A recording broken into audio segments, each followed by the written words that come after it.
như trong nó chọc bị thương tụi nó ta sẽ tụi nó chế cái chế đầy nó ta cái thôi thì cái chế đầy nó ta nữa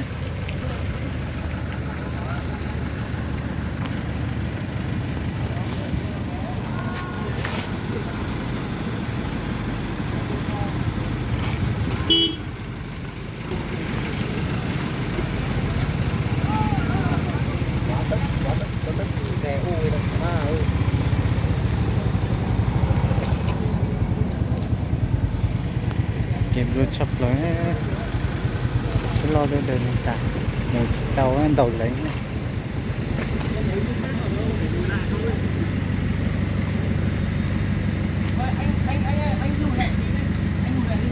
có tiền không là tôi đã chơi tôi chống chập lại cái này đẹp thế nào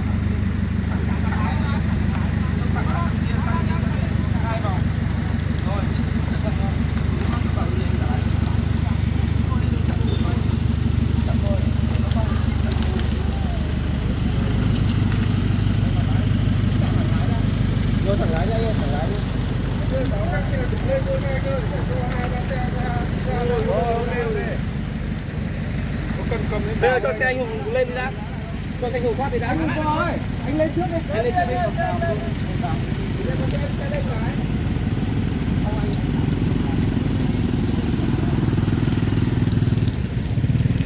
anh Hùng lên đi, cho xe anh Hùng lên trước đi.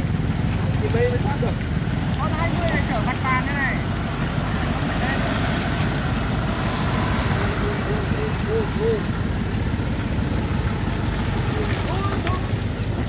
Bò từ từ thôi anh ơi, bò từ từ thôi.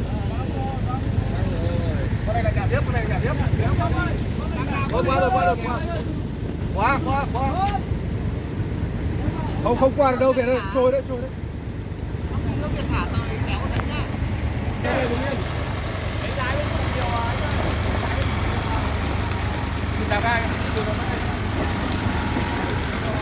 Lấy lái phụ tiếp đi anh ơi, lấy lái phụ tí nữa đi.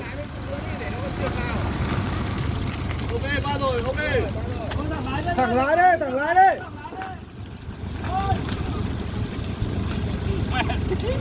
Thành quá tay. Em mông à? Rồi cho anh dân lên luôn đi, xong rồi xử lý sau, con này lùi hẳn xuống. Cho anh để khác thì lên được. Con này có lùi ra được một tí nữa không nhỉ? Con anh thấy lên trên này vẫn văng đến sát. Con này lùi một tí thì đằng nào tí Việt nó cũng dập lên mà. Lùi một tí đi, Cứ thẳng lái được, Thẳng lái anh ơi, thẳng lái đừng. Mà con này không có hàng thì vào. Thế thì Việt xuống. Lại chụp hộ em để. Cứ từ từ lên, từ từ thôi. Ok, thôi. Đòi đi.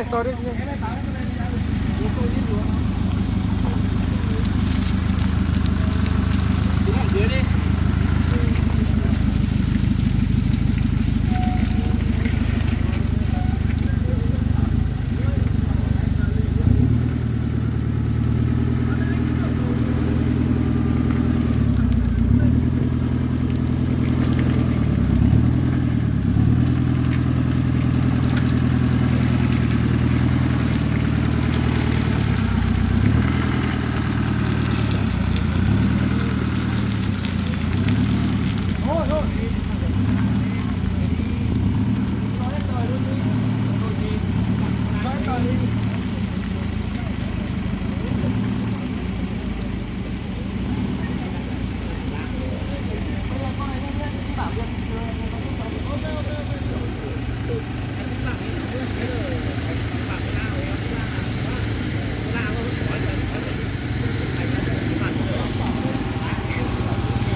Có hàng. Hàng đâu, không có gì đâu. À con này á? Trong đấy còn một đường đoạn khó nhất.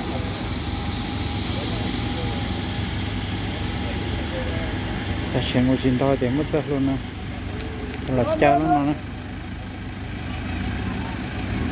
kịp đồ chập là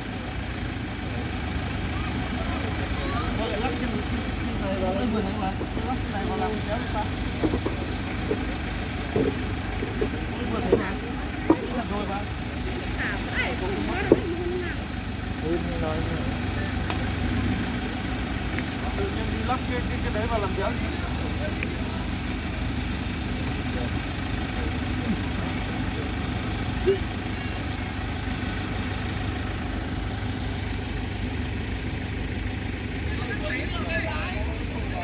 chút trong chập tới nó có chuyện hơn là cho chuyện chăn không lần nào nữa đấy Vào. Anh ơi, em bảo này, lúc nãy em thấy anh lên hơi nhanh, cái lúc mà kéo tới anh từ từ thôi. Đánh lái rất ít thôi, từ đánh lái ít thôi. Đánh một tí lên, một tí ra phải. Chậm lên chạy nhanh thôi, từ từ thôi. Nó còn chưa thu còi được, anh phải nhìn đến còi lúc nào nó phải căng. Từ từ thôi, chậm thôi, đánh ít thôi, không phải pan. Làm còi phải dây còi lúc nào cũng căng.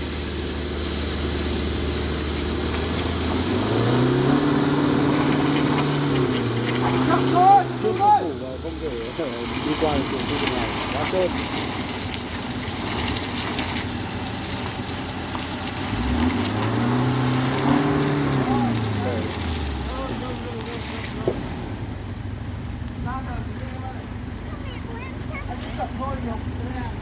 Để đua của bán tải đi vào trong này.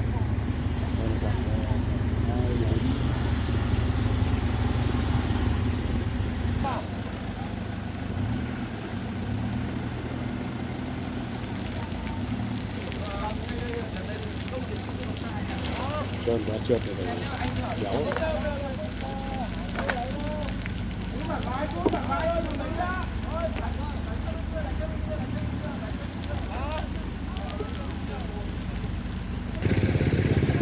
không chết của ta ấy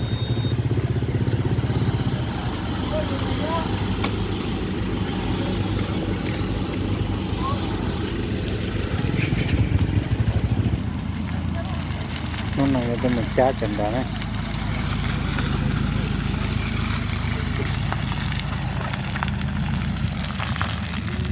chân đã lọt tới đến nó cho một chú này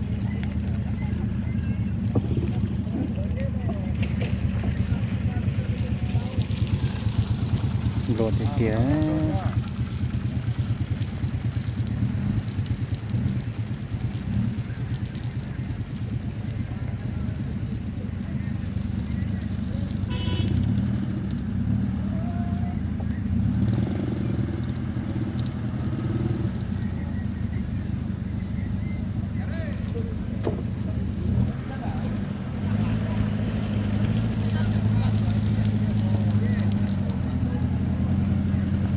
là chú luôn đã lọt đó.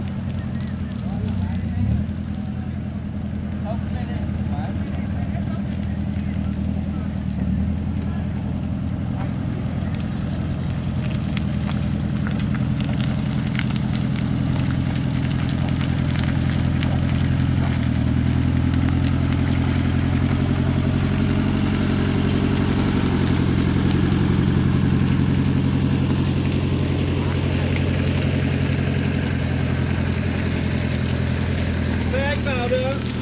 Bây giờ xe anh vào đấy. Cái này chở quạt trần.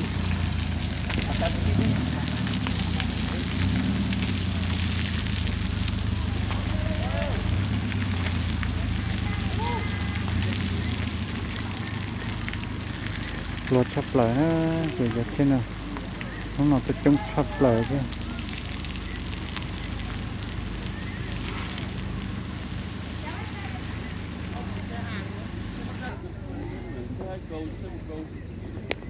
tón tàu đánh là tàu đây nhé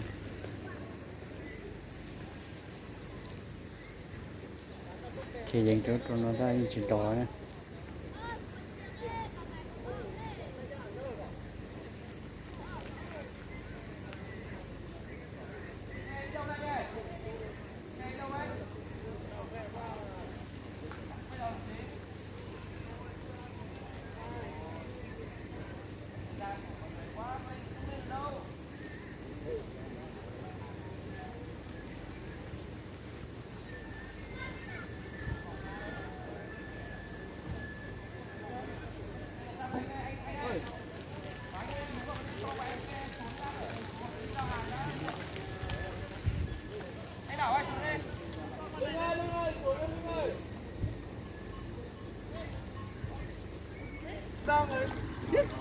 $700 ta kiếm luôn thôi của tan thôi tình giờ nó bất tư là ta gì nhé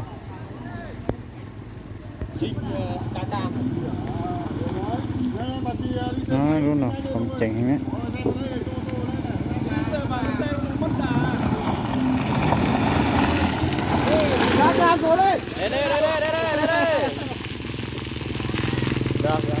đọc lại nè Đấy, cái video kia là rồi.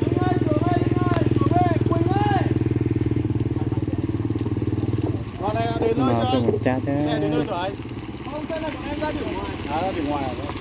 Quỳnh ơi! Lên ông Bảo ơi! Nhiều điểm. Xin chào bác Tài nhá. Bác tự lái không? Tay đua rồi. Chuyển nặng không? Anh cho đó. Đúng ơi, đưa đi qua đâu? Em vào trong kia. Em vào trong kia này.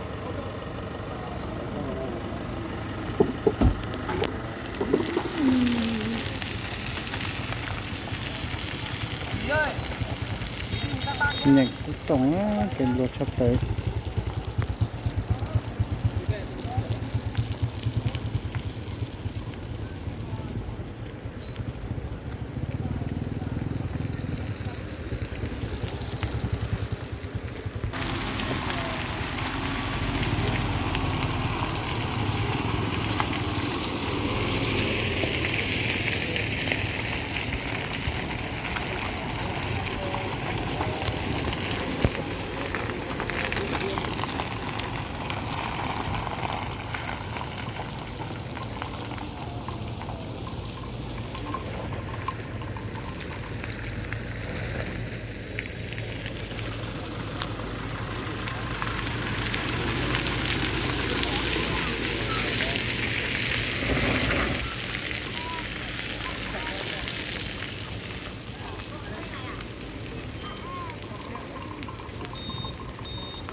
Anh ơi, kéo xe nào nữa không? Xe kia xe đầu ơi. Xe 88 Vĩnh Phúc này khả năng là phải Nhưng mà chủ xe không thấy đâu ạ. chủ xe với xe đây đi vào ô điêu vào. Không bảo là xe này còn này, đồ này không có hàng thì chạy đâu. Chưa biết là nào, không ăn mà. Lấy trường mà. Em làm Alo anh Dũng ơi. Alo anh Dũng ơi.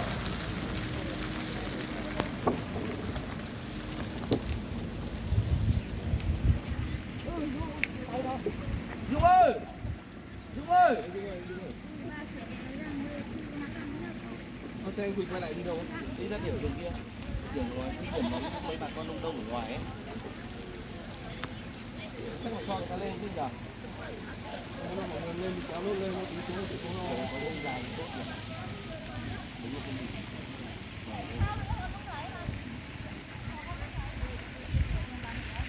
in ra mũ cho tôi vậy mà chỉ bỏ tiền không rồi tôi đã chỉ trong chợ về là cái lúc sáng nó đấy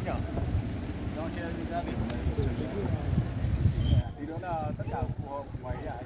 Nó rất là hơi sợ kéo băng đít vào tạ bằng đấy.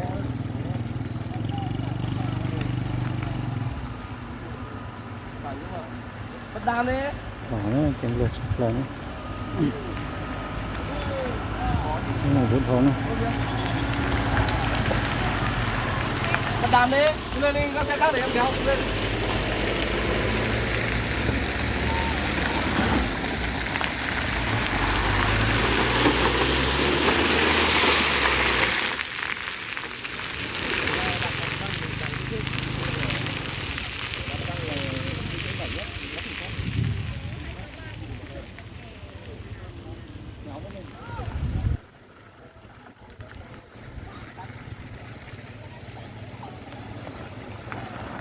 nhưng mà phải chụp là nó Đều ra nó lên. trời ơi Đấy, thành này luôn, một đi.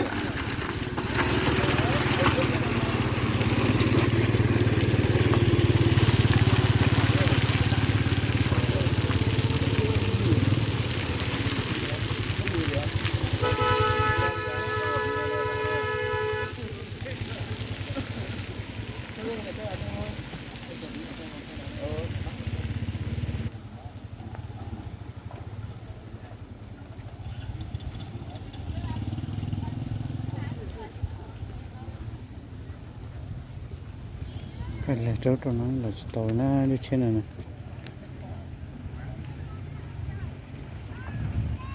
Cầu trước dễ lên hơn. Cứ bắn nữa. Cái phần to đó.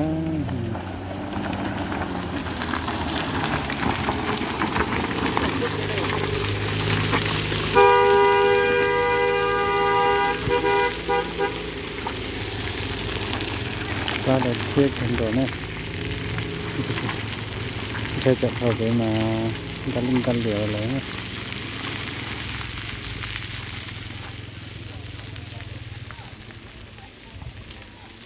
Để vô kia đâu có dám lên. Em kéo em đứng chờ đây mà. Ủa mà Lên đi xa lắm, còn xa lắm. nghe nói là có Không được ra rồi gì. Đều ra đi, không có được đều ra đâu, nó có đây rồi. Chơi của mình nhẹ thế này.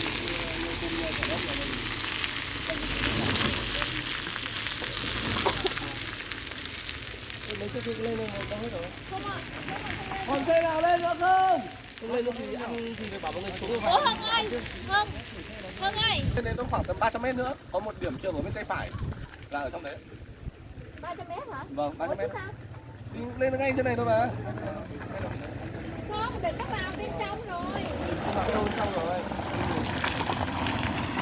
Đều ra.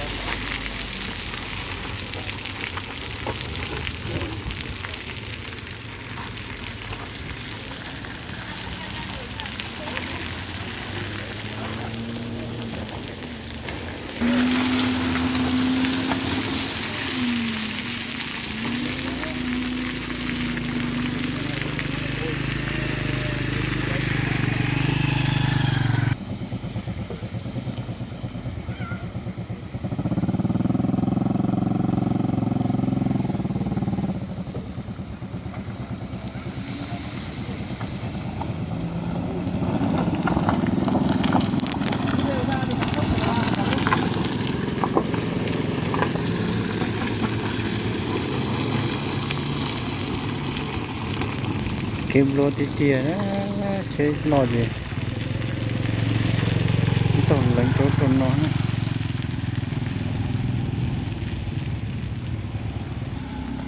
họ cũng lo nè lo cành cầu nó kiếm lượt sắp tới đấy.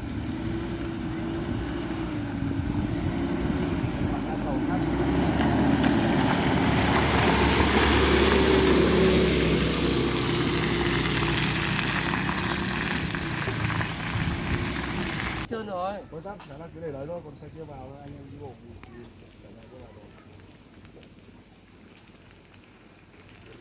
Để em lại đánh xe lên. Lên được mà thêm người lên, mọi người lên mà lên được lên đến đây mà mắc thì bọn em kéo vào bọn em đứng chờ kia rồi. Lên rồi. Đấy, lốp tầm này là không